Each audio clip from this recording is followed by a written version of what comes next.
All right, going live. All right. To be live on YouTube there. All right. And we're seemingly good to go on Facebook. So we are good to go on both Facebook and YouTube. Welcome in. It is another Tuesday night here, the last Tuesday in July.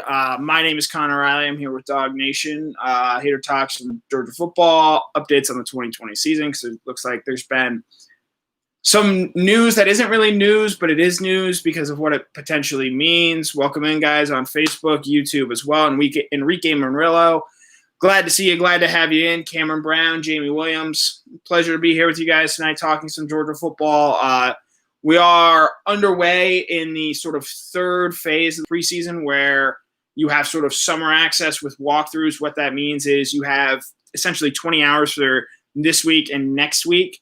8 of those hours are to conditioning and weight training. 6 of those hours are to team meetings, whether that be positional or team-wide meetings. And then you have 6 hours of essential walkthrough practices where there aren't pads on, but there is a football. And the biggest thing there is you can actually install plays, have quarterbacks run through plays, and while there's there's ideally no contact, it's still giving them sort of like I linked it to riding a bike. It's, you've got the training wheels on, you can't take them off quite yet because the NCAA is not going to let you do that, but you're sort of getting the basics down and understood from there.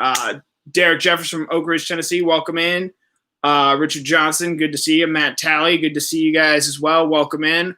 We'll give about another minute or two until our, unfortunately, weekly COVID update with sort of where things are with college football and what it means for Georgia going forward. There's been some, I think, interesting news out there today in terms of what that means. And then once we get that out of the way, we'll go back to talking football. We'll talk about the big question marks Georgia sort of has entering, I guess, what is looking to be like fall camp. It looks like no decision is coming or will be made on, when that starts. So for all intents and purposes, right now it's still looking like August 9th is when Georgia's going to get on the field and start practicing and preparing for that Virginia game. Whether that game gets played, it remains to be seen. So we'll see there. I'll give it a few more minutes, seconds really, because we're at 3 minutes now. Jason, Brian Lee, Joe Sidwell, good to see you guys. Hope you guys are having a nice Tuesday. It's a little hot here in Atlanta. It hasn't rained yet, but as anyone who has lived in the South long enough knows, in the summer, at any point in the afternoon, a thunderstorm is just going to roll through and bring down some rain. So, while it's sunny out now, by the time we end this in 40, 45 minutes, it could be pouring for all I know. So, again, I hope you guys are all doing well. Mitchell Rushing asked some time for their first game. Assuming that happens, and they haven't even announced that yet, but if it's that Virginia game, I think that'll be an 8 o'clock start. That'll probably be like it's the only game on that day, so it'll be the ESPN, ABC game, whichever way that sort of goes into. Hold on, let me just. So yeah, and the weather, Jason Brindley, hot down there in Waycross, Georgia. So. Georgia's first game, it'll probably be an 8 o'clock start. Assuming it's against Virginia, that'll be an ESPN game if I had to bet. It'll be a late night for us, hopefully for Dog Nation. If we're able to be there in the game, we'll surely have you guys covered from that angle. We were talking today about some potential options and whatnot, so looking forward to that. Hopefully we'll still have a season. So, yeah, Mitch Rushing, it'll be a primetime game, almost definitely. So the big COVID update today, Matt Fortuna of The Athletic reported that the biggest news is that the ACC presidents and sort of higher-ups for those teams are supposed to meet tomorrow, but it appears that discussing the 2020 football schedule is not on the docket to discuss, do they move to a 10+1 model, 10 conference games, 1 non-conference game? Do they keep it at 12? Do they go to just 10 conference games? Essentially all the schedule options. That's now no longer set to be discussed by the ACC presidents. And seeing some other reporting out there, the Big 12 looks like they're going to continue and try and push through for 12 games. We saw Oklahoma move up its first game of the season to August 29th. And the reason for that is they want to give sort of an extra week to have sort of that COVID or to have a break before they play Tennessee on September 12th. And if there are any COVID complications, they sort of have, some time to get that game prepared for and under control. I believe today the NCAA, or Brendan Marcello, 247 Sports, reported that the NCAA has given every team the green light to move up their first game to August 29th, which in theory makes some sense, because what that essentially allows you to do is space out those weeks, because as you saw with, I think, Rutgers and Michigan State last week, if you come into contact with a high-risk person on an NCAA football team, that's a mandatory 14-day quarantine, and that more than anything else, I think, is going to make having a season really difficult. I saw Matt Talley, he mentions the Marlins,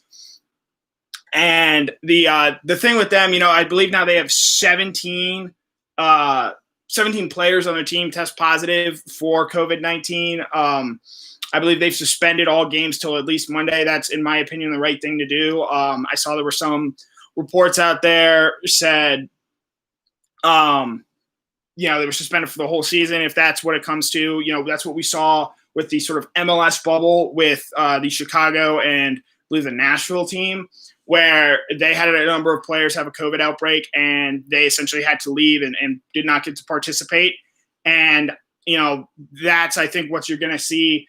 It'll be a little bit tougher at the professional level and at the college level, but I think that's certainly something you're going to see. And one of the, the interesting things, I'm sure everyone here, Mike Mizzo, good to see you.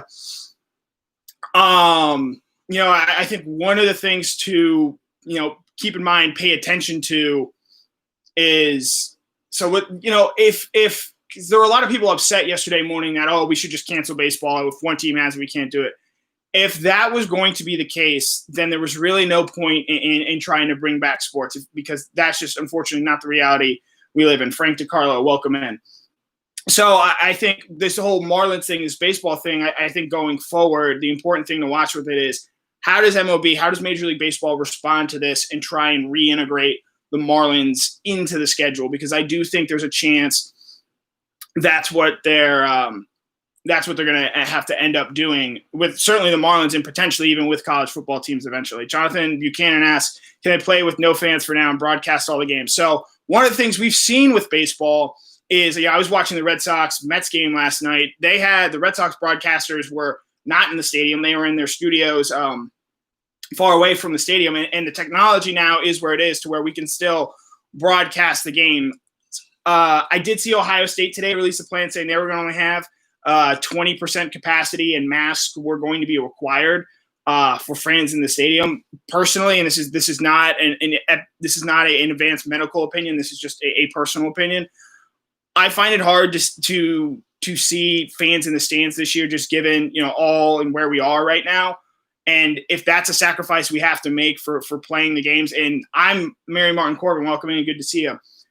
I'm realistically probably not going to be able to attend games in person and cover them in person just because of the restrictions that they're going to have on the media. So I fully understand that. And if that's the sacrifice that we have to make to get these games going, I think that's something that we have to sort of live with and make that sacrifice. So far, other than the Marlins, I do think baseball so far has done well. And then you look at sports like the PGA, which have been traveling a lot and moving around a lot. Other than a few outbreaks here, not an outbreak, but a few positive test cases here and there, I think they've done a pretty good job with that. You saw the NWSL do it this week. NBA starts tomorrow, on Thursday, excuse me, and you have hockey, I believe, starting on Saturday. Those are bubble situations, which I think are very different from college football. So it'll be interesting to watch those. I'm just really glad, we have baseball. We have big American team sports back. So George Herndon, good to see you from Columbus, Georgia. So that'll conclude the COVID portion. Hopefully, we have less and less updates on this and we get some more clarity on this. But moving on, Georgia in their walkthroughs. So essentially for this week and next week, they sort of touched off this at the top. They have 20 hours a week of practice. 8 of those are dedicated to weight training. 6 of those are dedicated to team meetings, whether that be positional, offense or defense, or even team-wide meetings. And then you have 6 hours of sort of walkthrough on-field instructions where coaches and players will be able to sort of install offense and defensive concepts and sort of run through the plays without, the necessary contact and other things you might see in a traditional practice. There are no pads. But I think the biggest thing, especially for a team like Georgia that is installing a brand new offense, I think this is really big and important to them. I did a video on it this weekend and sort of the ramifications it has for Todd Monken.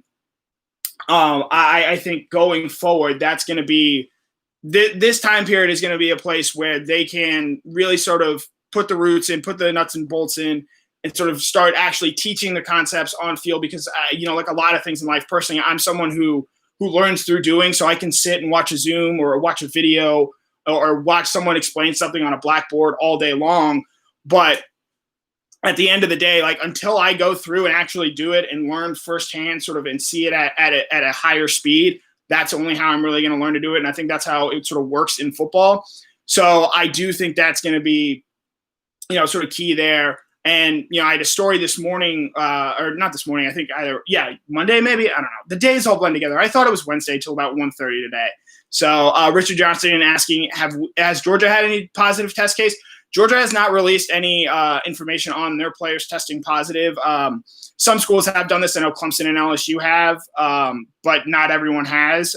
Personally, I understand why some might make the argument to release that data, but right now, personally, I don't know what all that accomplishes. I trust and believe that Georgia is going to the full extent and full, protocol to keep these players safe and sort of go through and make sure that these guys are being put in safe situations and not putting them in high risk situations. So I personally don't need, daily updates on positive COVID tests, but, I understand why some people might want that. Robert Moody. The team does not have a new strength coach. Scott Sinclair is still a strength coach for Georgia. I believe he's been that every year since Kirby Smart arrived. Scott Cochran, Alabama strength coach, he is now Georgia's special teams coordinator. And, special teams is something that is very important to Kirby Smart. And I'll be really interested to see how much, and we won't know for certain until we're able to start talking and getting more information on this, how important or how much time in these, 1 hour, because they can only at most get 1 hour a day of, those team instructional meetings. And a lot of those, on the offensive side of the ball are going to be dedicated to installing the offense, getting plays going, such and such. But special teams, I think, and these videos are titled about the biggest question marks. Special teams are certainly, I think, one of the three big question marks for this Georgia team going into August, going into the start of the season, because, Rodrigo Blankenship is a top 2-3 kicker in program history. You have to replace him. You have a new coordinator there in Scott Sinclair. How different is that? How does the team adjust to sort of his demands, and demands might be too strong a word, but his coaching, what he wants, what he expects. So I think that's probably, in my opinion, the third biggest question mark. The second biggest question mark is the offensive line. They lost 4 guys with starting experience last year, 3 real starters in Solomon Kinley, Andrew Thomas, and Isaiah Wilson, and then Cade Mays floated in and out of the starting lineup with Ben Cleveland. You bring back Trey Hill, who's can either, I think, play guard or center for you. I would not be surprised if, say, Warren Erickson wins that starting, or is your starting center, and Trey Hill bumps out to guard. You have Justin Schaefer and Ben Cleveland, who've played in big, high-leverage situations and started a couple of games for you. You have a guy in Jamari Sawyer who started the Sugar Bowl last year. If we're awarding winners of the offseason, I think you have to include Jamari Sawyer as one of them. He's totally reshaped his body. He's gone from upwards of 345, 350 pounds all the way down to 315 pounds. He's preparing and getting ready to sort of play that left tackle position, which is where I think he's going to end up lining up. And if I'm putting money down, I think he's going to be a very good left tackle. Will he be Andrew Thomas? No, but that's not necessarily fair, a comparison to him. Andrew Thomas just signed a deal with the Giants and got $21 million guaranteed. So, is he the second coming of him? No, but I think Jamari Sawyer is going to be a very good player for Georgia this year. And it wouldn't surprise me if he's someone who really impresses him by the end of the year. Is, maybe not the best tackle in the SEC, but mentioned as an all-SEC type player. But in terms of position, it might even be a bigger question mark than the quarterback spot is that right tackle spot. And Sam Hazeltine has a team looking. We haven't seen anything yet. I personally don't think we'll be able to have practice viewings this year because I think Smart is going to want to try and keep the media distance from the team, which is certainly understandable. I think, from our perspective, this is inside baseball.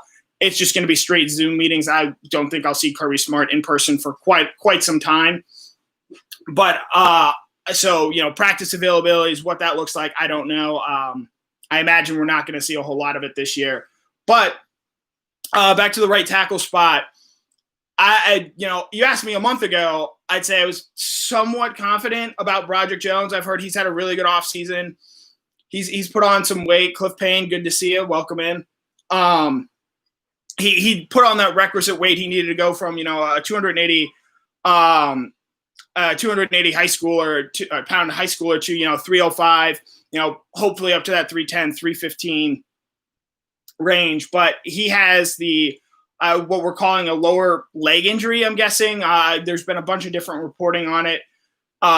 And, you saw with, I think, Ben Cleveland a few years ago, those guys, those really big guys, when they have a lower leg injury like that, and it's not necessarily, a soft tissue issue or something like that, those can take a little bit longer to heal just because they're putting so much weight and pressure on that limb and on that extremity. So, does that lead to a slower start of the season for him? I think that's certainly the case. I think you look at a guy like Nakobe Dean last year who suffered an ankle injury in that August camp. And, up until that point, he was having a great camp. And then it took him a few weeks to just get recovered. And by then the season had started, and it took him a little bit longer to sort of integrate himself into the Georgia lineup. And it would not surprise me if something similar like that happens with Broderick Jones this year. Pause, take a sip of water.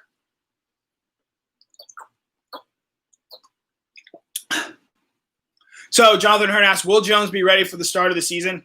The indication is physically, yes, he will be good to go. I believe I've seen it's been reported as a 2 to 4 week injury. I would probably lean closer to it being a 4 to 6 week injury update. Philip Jordan Wells, not a basement. It's just my room. It's not the greatest looking room in the world, but it is my bedroom. Broderick Jones. So while he might not be fully ready for the start of fall camp, I do think he'll be ready to go for the start of the season. So what does that mean for the right tackle spot? I think that gives an advantage to a guy like Xavier Truss and Warren McClendon, two guys who were on the team last year. Truss is, I think, maybe a higher floor, lower ceiling kind of guy. Again, he's coming from Rhode Island.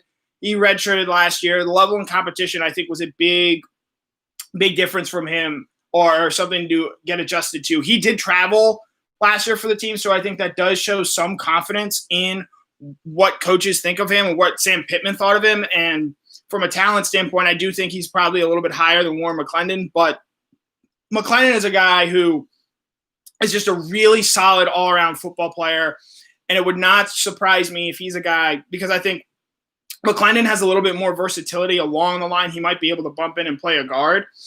So, yeah, have that right tackle spot. I would not surprise me in the slightest to see, at the start of the season, it's a guy like Warren McClendon, and then maybe as Broderick Jones gets healthier, gets a little bit more acclimated to the college lifestyle, I think that's where you maybe, theoretically week 4, 5, 6, maybe even after the Florida game, I think that's where you would potentially see Broderick Jones maybe get into the lineup. So that's sort of the second big question mark. And then the first one, but before we get that, Sea-Dog West asks a question: how true is it that Jalen Carter will start in that redshirt? I'd be surprised if he starts right away.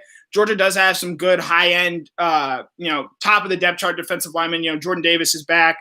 You have, even at that tackle spot, you have guys like Julian Rochester and Devontae White, guys who've played a lot of football. So I don't necessarily know if Carter's going to start right away, but Jalen Carter will contribute this year.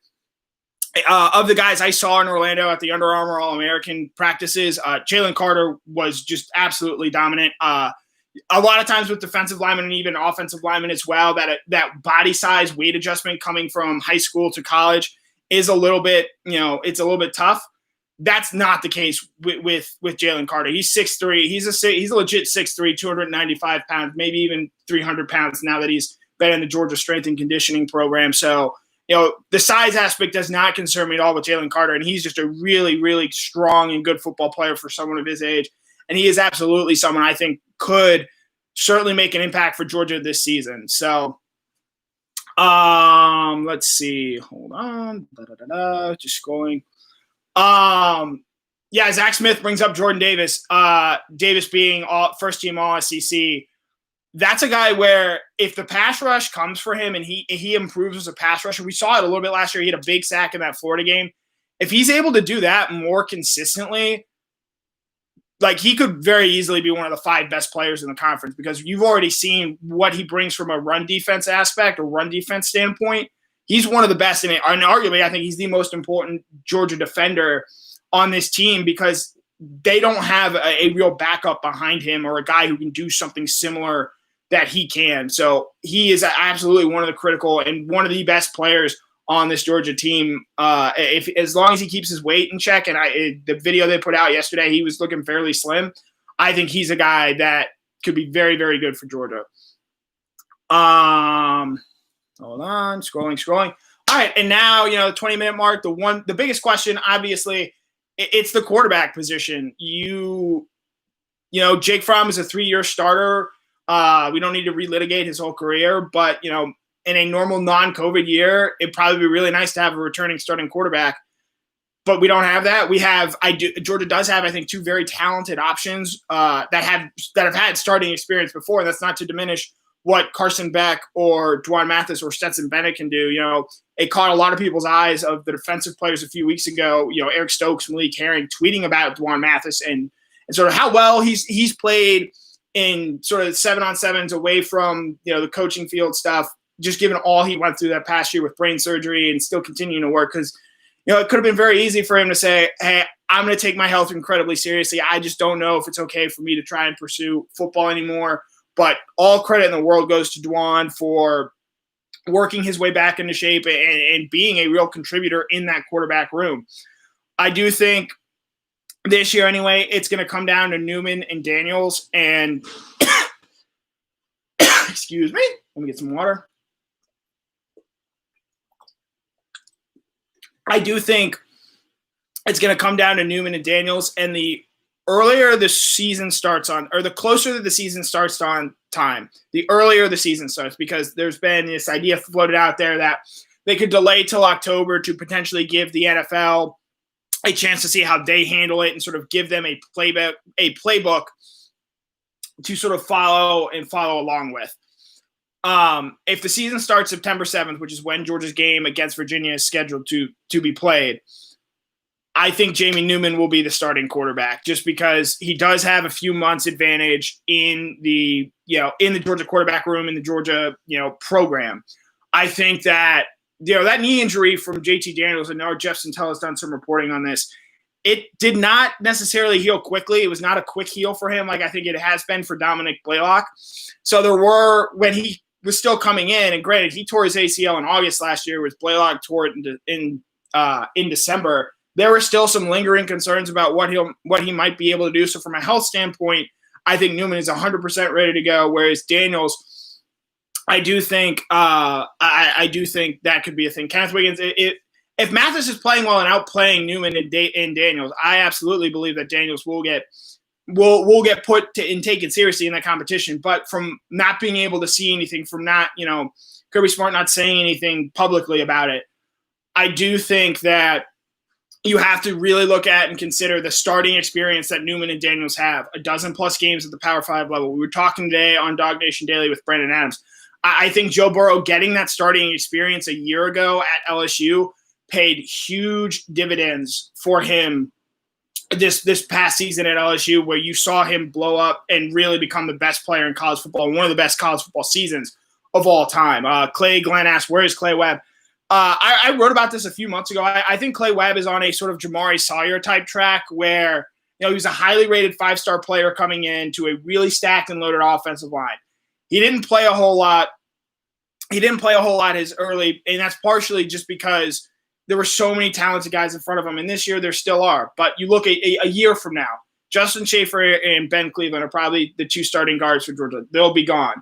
I think, by the end of this year, if Clay Webb continues to work hard, and from all indications that's what he's doing, I think that he follows that Sawyer track, where a year from now, what we're saying about Jamari Sawyer right now and how excited we are to see him, I think you could say something similar about Clay Webb at that guard position. So that's sort of where it is on Clay Webb. David Williams' prediction, Walker and Carter will be the most reliable dogs with their hand in the ground. David, while I like where your head's at, Jordan Davis is better right now than both of those guys. A year from now, assuming Davis doesn't go pro after this year, which I could certainly see, I certainly understand, Walker and Carter being up there, but Jordan Davis is a really, really good football player, even if it doesn't necessarily always show up on the stat sheet. So, back to Newman and Newman and Daniels. I think Newman's going to be the starter from the start of the season. He's got a little bit more time in the program. He's a little bit healthier.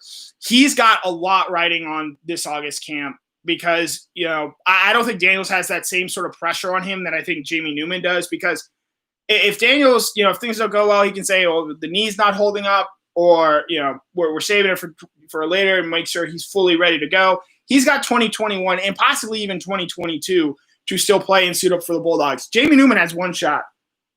And to quote Hamilton, I don't think he's going to throw away his shot. So he's got to prove that he is the best option for Todd Monken's offense, for Kirby Smart. He's got to really earn that trust on the practice field, because from what we know in the past, that's something that Kirby Smart likes and wants to see. And if he's able to prove and do that, I believe he will, I think he's going to be your starting quarterback for, if Virginia's the first game, it'll be Virginia. If it's Alabama, which I think it could be, if they go to the 8+1 model of 8 conference games, 1 non-conference game, and the non-conference game they keep would be Georgia Tech at the end of the season. I think if the first game of the season is against Alabama, I think Jamie Newman would be your starter for that. I did see, Matt Talley bringing up the D-line. I do think that, depth is a little bit of a concern and worry for Georgia on the defensive line this year. They did lose 5 guys a season ago that were contributors, guys like Michael Barnett. Tyler Clark led the team in tackles for loss. David Marshall played some key snaps. But to Matt's point, from the top-end perspective, this is the best defensive line Kirby Smart has had. And I think that's going to make things very good. I did see a recruiting question up here a little bit. Let me try and find it while I drink water. Shannon Waits checking in on recruiting. Yeah, so we did discuss this a little bit on Dog Nation Daily today with Brandon. I think it's crystal clear now that visits are such an important part of, what Georgia does and how they recruit and how they're able to win so many elite recruiting battles, because, it's worth keeping in mind that Kirby Smart is still, building an up and coming program, and as well as the program has run under Mark Richt for a long time. By the end of that, in terms of doing the things you need to attract recruits, producing draft picks, producing guys who can go straight to the league, Georgia just was not doing that. And that partially is making things hard, because they can't, for a guy like Dallas Turner, they can't turn around and sell, oh, look at all these first-round draft picks we've had. Kirby's done a good job of that so far, but it's just from a pure numbers standpoint, it's not the same. It's not on the same level that, say, an Ohio State is, a Clemson is, an Alabama is. So in that aspect, Kirby is playing catch-up there. I think the other thing, when you look at the big recruiting elite powers, I believe that there are 5 of them in all of college football. I believe Georgia is one of them. I believe Ohio State is one of them. I believe Alabama is one of them. I believe Clemson is one of them. And I believe LSU is one of them. Those other 4 teams that I just mentioned, who I believe are 1, 2, 3, 4 in recruiting right now. LSU might be 6, but they're sort of in that, or 5 or 6, but they're in that range. Those last 4 teams all have championships in the last decade. And until I think Georgia gets to that point where they have a national championship, and I do still believe Kirby will eventually get one and get there.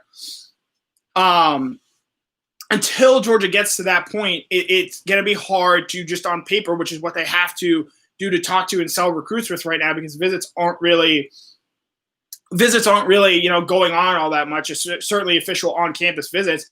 It does make it a little bit harder. Will visits happen this year? I don't know.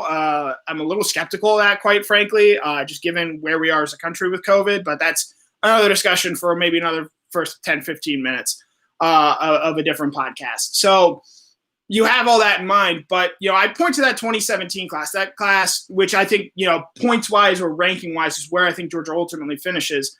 While, yes, you didn't have number 1 recruiting class that year, and Alabama and Ohio State put together great recruiting classes in that cycle, you had a 5-star offensive tackle in Isaiah Wilson.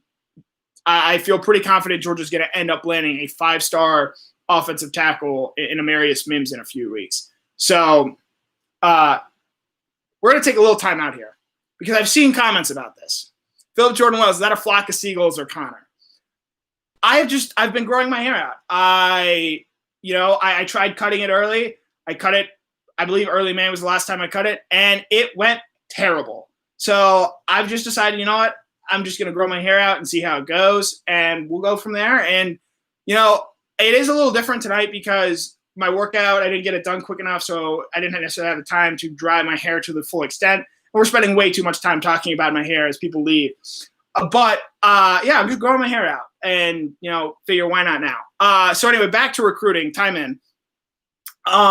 You have all that in that 2017 class. Mims could be your Isaiah Wilson.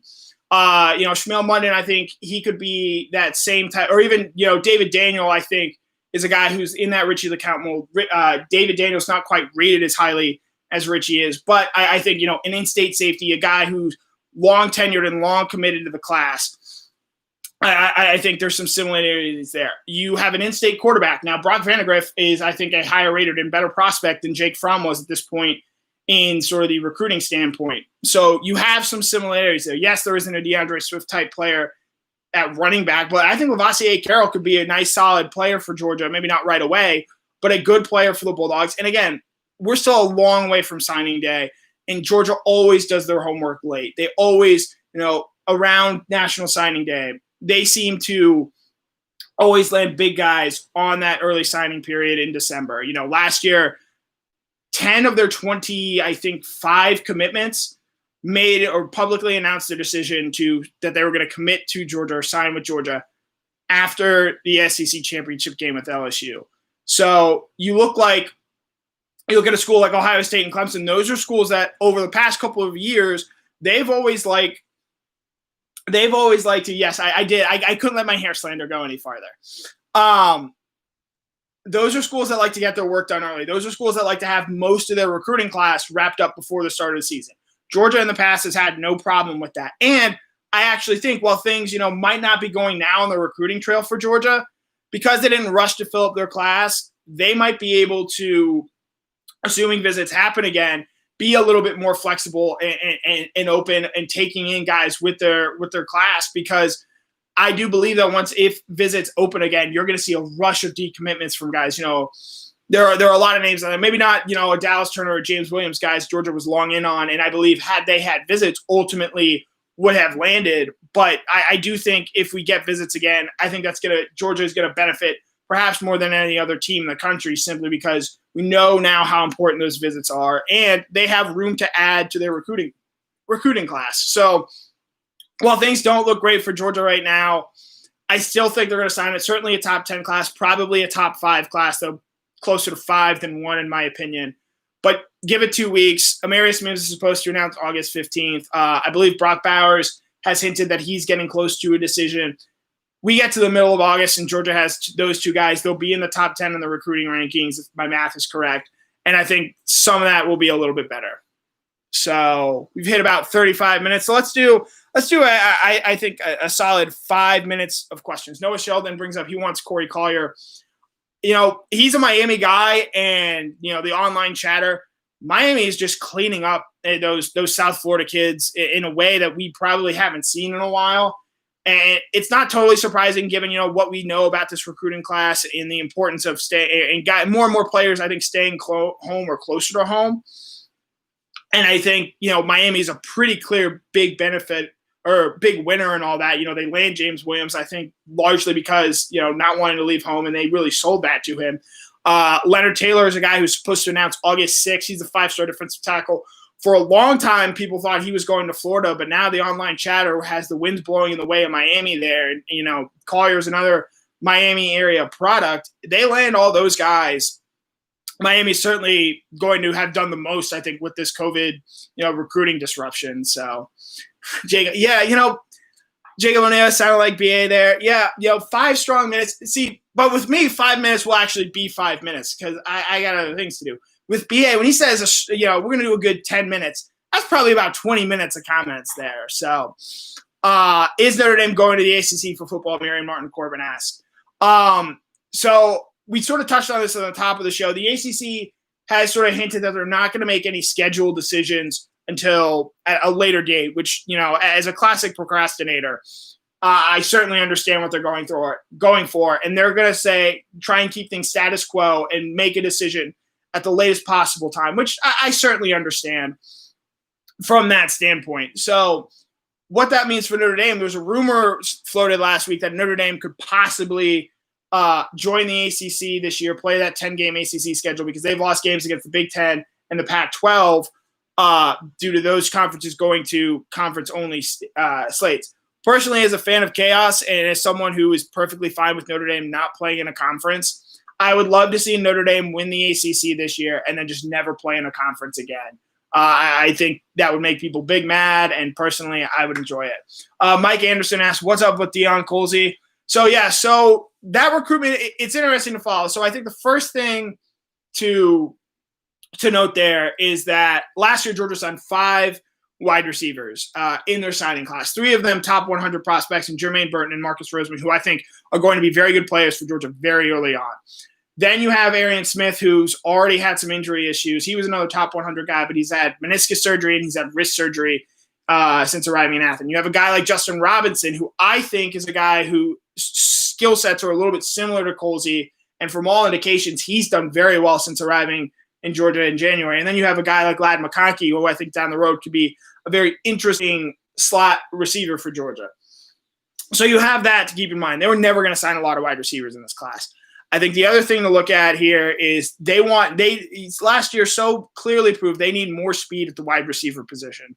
And Colzie, he's sort of similar to that Justin Robinson big body type guy. And that's just not exactly what Georgia needs right now. They need, a speed guy like a Marcus Burke out of the Jacksonville area, who's currently committed to Florida, but if visits open up again, the understanding is Georgia will be very involved in that recruitment. You look at a guy like Malcolm Johnson from the Maryland area. That's a guy who is arguably the fastest guy, from what I've been told, the fastest recruit in this class. That's a guy that Georgia needs, and they just need more speed in that room. Yes, they have a commitment from Adonai Mitchell who was playing in Tennessee. So I think with that in mind, the need for Colzie, while yes, he does have a high recruiting ranking, and yes, he comes from the city of Athens, I don't necessarily think the need is exactly quite there for a guy like Colzie's, not James Coley, skill set. So I think that's probably why things look the way they do there with Colzie, where he's looking at Alabama, he's looking at Notre Dame still very seriously. He was a Notre Dame commitment. So yeah, Philip Jordan Wells, 1 or 2. I could see potentially 3 wide receivers in this class if it's the right 3. But yeah, it's not going to be a very big or very deep wide receiver class. So Cliff Payne, does Georgia make the playoffs in 2020? Sure. I don't know what the playoffs look like. They could potentially go to 8 teams since it is going to be a conference-only schedule, and I could certainly see them doing, the 5 power conference teams and then 3 at-large teams. And if that's what they end up doing, because there is going to be a rush to make things up on the back end, I could certainly see Georgia making it in there. I still think they're better than Florida. I still think they're going to win the SEC East this year. And, you only got to beat Bama, I think, 1 out of those 2 times. And if you do that, you're probably in the playoff. I don't think, who knows when they actually play Alabama, but if they play them on September 19th, I'd probably lean towards Alabama as a favorite in that game. But, we've seen stranger things happen. Ole Miss, granted it was 3-4 years ago, but Alabama's not necessarily unbeatable, and they're breaking in a new quarterback, whether that be Mac Jones or Bryce Young. So they're not invincible or unbeatable. So Courtney Fisher, this will be I don't want to end on a downer like this. She asked, I think they're going to start the season and they're going to try their hardest to finish the season.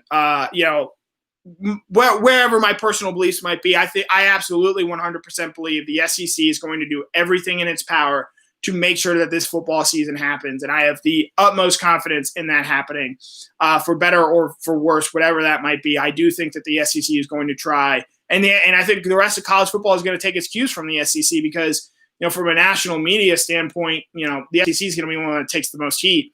So if the SEC is willing to shoulder through and try and get this season through, I think the rest of college football will fall and follow with that. So, all right, we've got about 40 minutes here. That's going to be it for us this week. Hope you guys are all staying safe out there, trying to make the most of things, having a good time.